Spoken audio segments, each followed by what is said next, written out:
was going to have a New Year's resolution that was going to start January 1st, but I decided I'm going to start now. I'm going to stop using race to refer to people.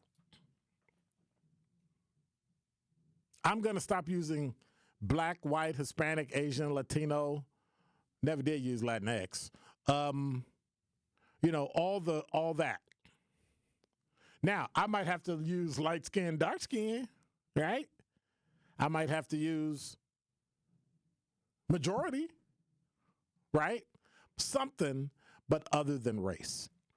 I think it's time we start to struggle with the idea that 1/10, 1/1000th of 1% of DNA separates all the races. And that we need to come to grips with the fact that what it comes down to are the two C's, class and culture. And nobody wants to talk about class, so we stay stuck. Well, no, that's not true. Nobody wants to talk about culture either, so they stay stuck in class. But that way you don't have an issue with cultural appropriation because it's a culture. Anybody can embrace it. Not anybody can embrace race, but you can embrace culture. We love other people's culture. We do it every single summer. You have every cultural festival you can think of, Asian Fest, everything. Mexican Fiesta, everything. Cinco de Mayo, all the other holidays. We have so many cultural things around here. Why do we spend our time breaking people down to their base level of the level of pigmentation, the level of melanin in their skin?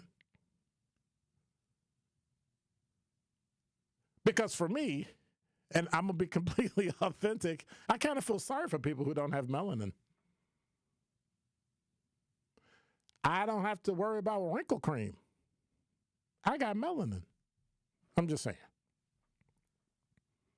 So my resolution, I think I'm going to just start today. I've always learned that, next week, on the 1st of December, I'm going to just start working out. How about I just start today? How about I just start not using it today? Now, I can say black and white. I just can't refer to it with people. I have to use culture, which I think will probably be more upsetting because if you don't like Germans or Irish or Italians but that would also mean that people would need to go back and find out what their African ethnicity or culture is so that they can ascribe themselves to the proper tribe, right? I mean, culture is important. In some instances, appropriation is inappropriate because there's certain points of view that people just don't understand when they're not a part of the culture. That's why I almost said it. A majority person could marry a minority person and understand it because they become immersed in the culture. Not the race, the culture. Y'all know I'm going to break my own promise and say the color, right? Okay, all right. So essentially you lose an understanding of race when you embrace culture, I think. You get to know the person at their level. You know why that person did that, and then you ask, you go, you must be German. How'd you know? Okay. You must be Polish. You must be, right? What a beautiful thing. I went to school with Polish people, and it was just, the culture, Serbian, Ukraine, it just amazes me, the differences in people and the things we miss because we're stuck on skin color. But when we look at culture, some of our most powerful movies,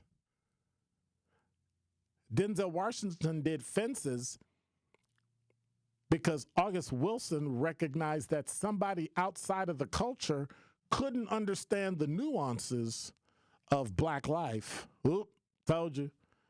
and wanted someone of the same culture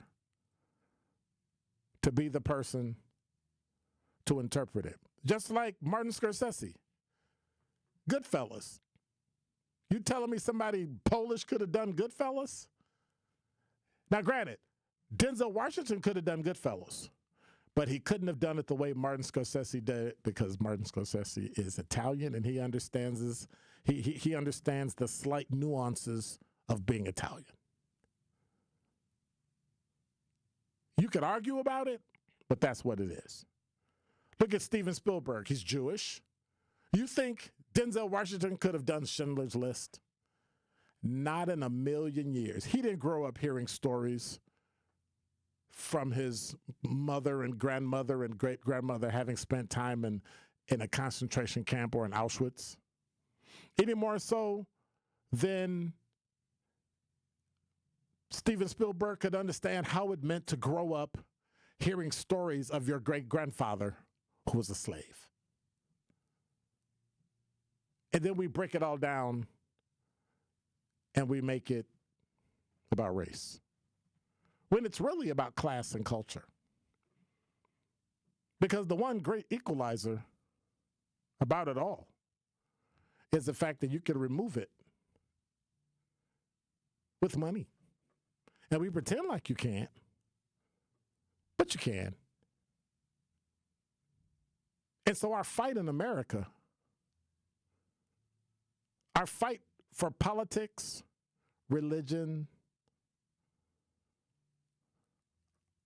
our fight for freedom, it only comes down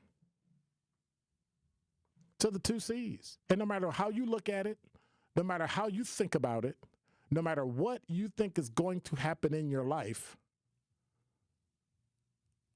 the quality of your life is how well you understand class and culture. And that is Dr. Ken's Truth on the new 1017 The Truth.